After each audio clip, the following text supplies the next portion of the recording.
La plupart des institutions financières et des entreprises ayant favorisé l'émergence des nazis sont toujours là aujourd'hui et même prospèrent. Enfin, pourquoi ne parle-t-on jamais de ces nazis qui ont émigré en Égypte et dans plusieurs pays musulmans, mais aussi de ces scientifiques nazis exfiltrés aux USA, opération Paperclip, et en URSS? La Seconde Guerre mondiale est l'œuvre d'une oligarchie mondiale. Les travaux d'Anthony Cyril Sutton ont également abouti aux mêmes conclusions. Donc selon Katasonov, Hjalmar Schacht a joué un rôle plus important qu'Hitler. Seulement, il restait dans l'ombre. Citons à ce propos une citation de Bertolt Brecht, qui est citée par Johannes Mario Simmel dans son roman Le Protocole de l'ombre. Les uns sont dans l'ombre, les autres en pleine lumière. On voit ceux qui sont en pleine lumière, mais on ne voit pas ceux qui sont dans l'ombre. Il faut savoir que Hjalmar Horace Greeley Schacht, donc son nom entier, était le fils d'un riche négociant allemand revenu de son émigration aux États-Unis, où celui-ci a passé une partie de son enfance. Intéressant déjà ce lien entre Allemagne et États-Unis. Mentionnons aussi qu'il fut franc-maçon à la loge de Berlin Urania zur Unsterblichkeit et qu'il fut parmi les organisateurs de l'économie de la guerre de 14-18. Toujours selon Valentin Katasonov, Hitler est arrivé au pouvoir dans son pays à peu près en même temps que Franklin Roosevelt aux États-Unis. Les banquiers qui ont soutenu Hitler en 1931 sont précisément ceux qui ont soutenu l'élection de Roosevelt. Une fois en poste, le nouveau président ne pouvait pas faire moins qu'accorder de généreux crédits à l'Allemagne. Rien d'étonnant donc à ce qu'il y ait eu de grandes similitudes entre le New Deal de Roosevelt et la politique économique du Troisième Reich. Ce sont en effet les mêmes qui assuraient le sauvetage des deux gouvernements tout en les conseillant. Ils représentaient principalement les milieux financiers US. Wilhelm Kepler, entre parenthèses directeur de l'entreprise IG Farben et futur conseiller économique de Hitler, a tenté de recueillir la signature de 20 industriels et banquiers pour une pétition réclamant au président Paul von Hindenburg la nomination de Hitler comme chancelier. À la mi-novembre 1932, 17 des plus grands banquiers et industriels allemands ont adressé une lettre au président Hindenburg dans laquelle ils exigeaient qu'il nomme Hitler chancelier. Qui était Kurt von Schröder? Il a aussi servi d'intermédiaire pour transférer de l'argent de la société américaine ITT à l'organisation SS de Himmler. Après la guerre, Hjalmar Schacht devient conseiller financier pour des pays en voie de développement comme l'Égypte de Nasser. On verra plus tard les liens entre les ex-nazis et certains pays musulmans. Toutes les informations susceptibles de jeter le discrédit sur les activités de la BRI pendant la guerre ont été classées. Aujourd'hui, ça contribue à falsifier l'histoire de la Seconde Guerre mondiale. Alors, il est intéressant de noter que, toujours actuellement, la BRI bénéficie en Suisse d'une immunité de juridiction, tandis que ses hauts cadres, ainsi que les représentants des banques centrales, bénéficient d'une forme d'immunité diplomatique. Organe de compensation, la banque coopérait donc pendant la Deuxième Guerre mondiale avec tous les gouvernements intéressés, recevant ainsi d'importantes réserves en devises étrangères et pouvant par conséquent rendre des services considérables à l'Allemagne lorsque les questions de transfert et de change viendront à se poser. Car selon Valentin Katasonov, en 1933, Hitler a immédiatement annoncé qu'il refusait de payer les réparations de guerre, évidemment. Washington n'a émis aucune objection à l'annonce d'Hitler. En mai 1933, Hjalmar Schacht s'est rendu une nouvelle fois aux États-Unis. Il y a rencontré le président Franklin Roosevelt et les grands banquiers en vue de demander une ligne de crédit de 1 milliard de dollars. En juin de la même année, Hjalmar Schacht s'est rendu à Londres pour s'entretenir avec Montagu Norman, dont on a parlé tout à l'heure. Tout est passé comme une lettre à la poste. Les Britanniques ont consenti un prêt de 2 milliards de dollars. Ils n'ont soulevé aucune objection quant à la décision de l'Allemagne de suspendre le remboursement de sa dette. À savoir que l'Allemagne de l'Ouest remboursa le principal de la dette en 1980. Et le 3 octobre 2010, le dernier versement de 70 millions d'euros fut effectué. Celui-ci est considéré comme le dernier remboursement de l'Allemagne des dettes connues résultant de 2 guerres mondiales. Se peut-il qu'il y ait eu un tel cynisme des banquiers internationaux pour avoir décidé de suspendre la dette de l'Allemagne, pour accélérer la fabuleuse opportunité d'une seconde guerre mondiale pour eux, et ainsi enfler encore plus la dette qui serait de toute façon remboursée par le peuple, toujours les mêmes, de 1953 jusqu'en 2010, vous imaginez? Mais Robert Lacour-Gaillet va, par ses avis, entraîner la condamnation de ces projets de coopération monétaire en déclarant « Les solutions préconisées par la BRI encourageraient au contraire au laisser-aller et ne feraient que retarder le règlement final pour le plus grand préjudice du marché débiteurs et du marché financier. » Toujours est-il qu'il se noie accidentellement en 1937 dans un étang de chez qui? De la propriété d'Émile Moreau, auprès duquel il était venu demander conseil. Pour vous situer qui était ce Émile Moreau, c'est un haut fonctionnaire et banquier français qui en 1936 était opposé au Front populaire, parce que celui-ci avait décidé la nationalisation de la Banque de France, dont il était gouverneur et membre du conseil de régence. Aussi, en tant que président du conseil d'administration de Paribas, comme la plupart des banques de la place de Paris, il refusa de placer auprès des épargnants français l'emprunt d'État émis par Léon Blum. Or, on sait très bien à présent que lors de la création de la Banque de France, il y avait des actionnaires privés.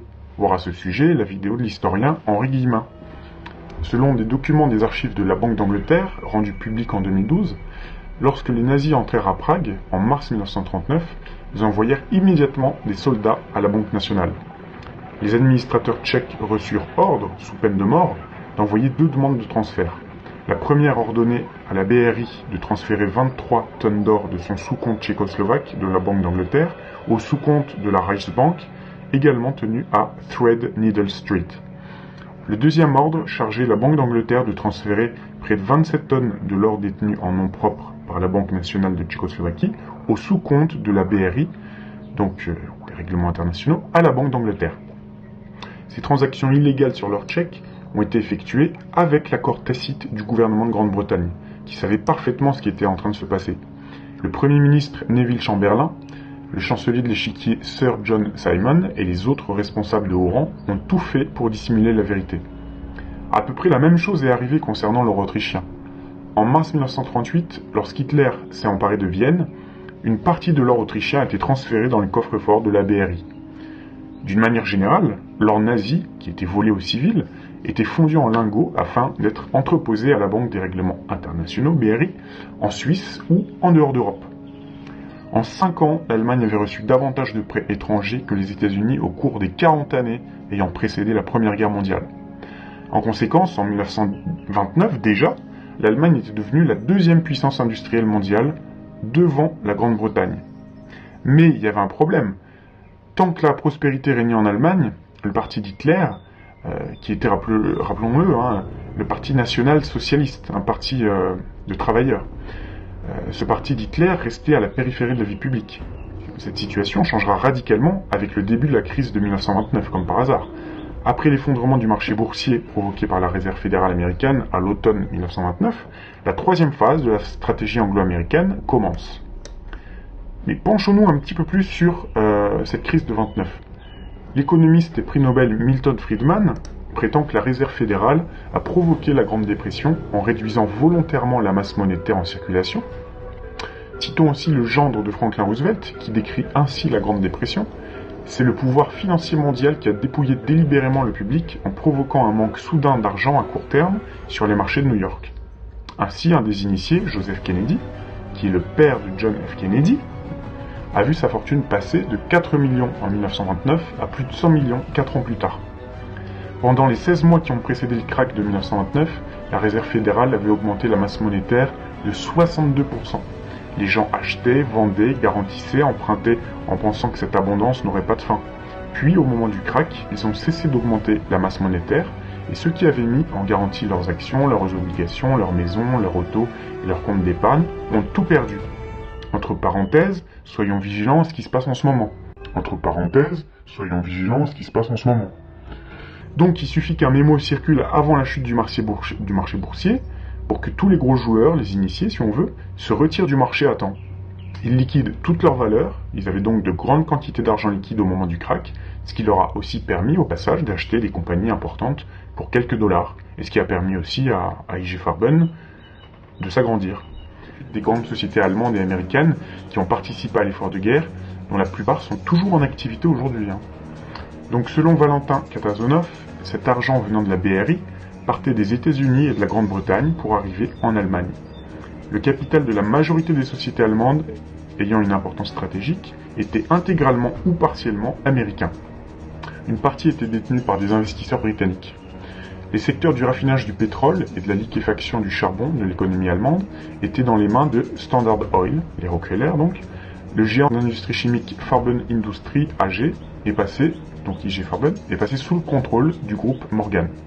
40% du réseau téléphonique et 30% des actions de Focke-Wulf étaient sous le contrôle de la société américaine ITT. La radio et les géants de l'industrie électrique AEG, Siemens et Osram sont passés sous le contrôle d'American General Electric. ITT et General Electric faisaient partie de l'empire de Morgan. 100% des actions Volkswagen appartenaient à l'américain Ford. En 1926, avec la participation de la Rockefeller Bank, Dillon Read & Co., le deuxième plus grand monopole industriel voyait le jour avec la société métallurgique Vereinigte Stahlwerke, Unified Steel Trust, de Thyssen, Flick, Wolf, Fegler et quelques autres. Et grâce aux dons généreux de Thyssen, IG Farben et Kirdorf, le parti nazi recueillait 6,4 millions de voix, ce qui le plaça en deuxième position au Reichstag en septembre 1930.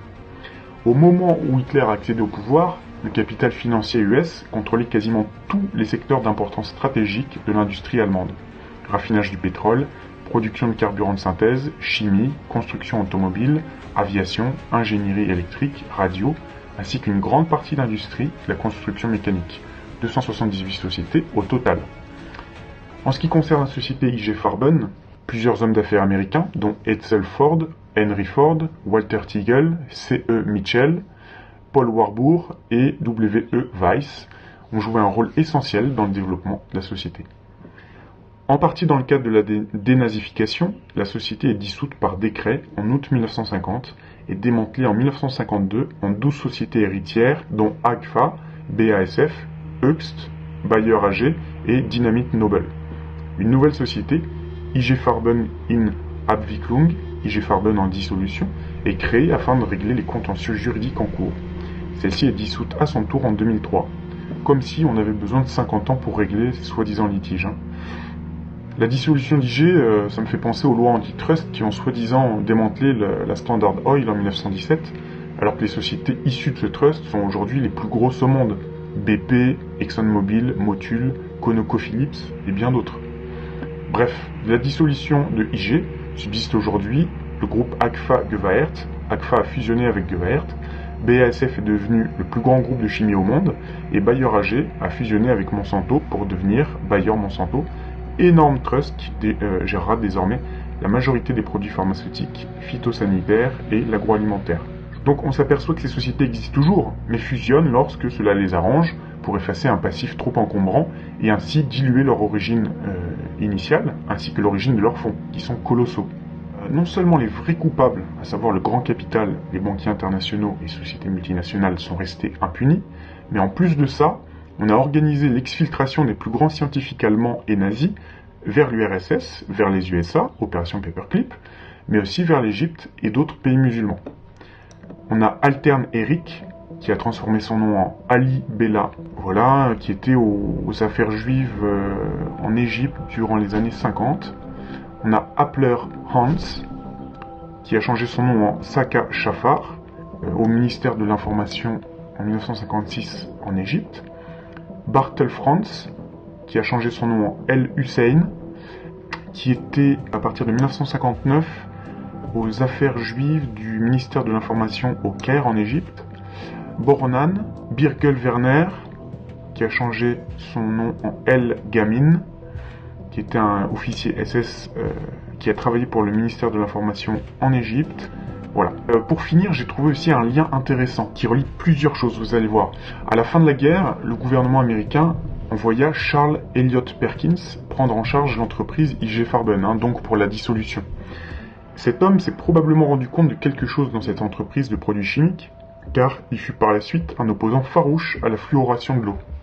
Il est connu pour son rapport à la Lee Foundation for Nutritional Research d'octobre 1954, dans lequel il affirme que la véritable cause de la fluoration de l'eau, en plus de favoriser les cancers, est de réduire la résistance des populations à la domination, au contrôle et à la perte de la liberté.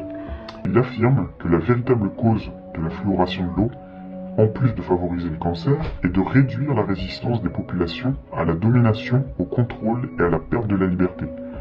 Donc pour conclure cette étude, la guerre c'est probablement l'activité qui génère le plus de profit pour les banquiers internationaux. Par conséquent, depuis 300 ans environ, on voit des banquiers internationaux qui aident les nations belligérantes des deux côtés de la ligne de front.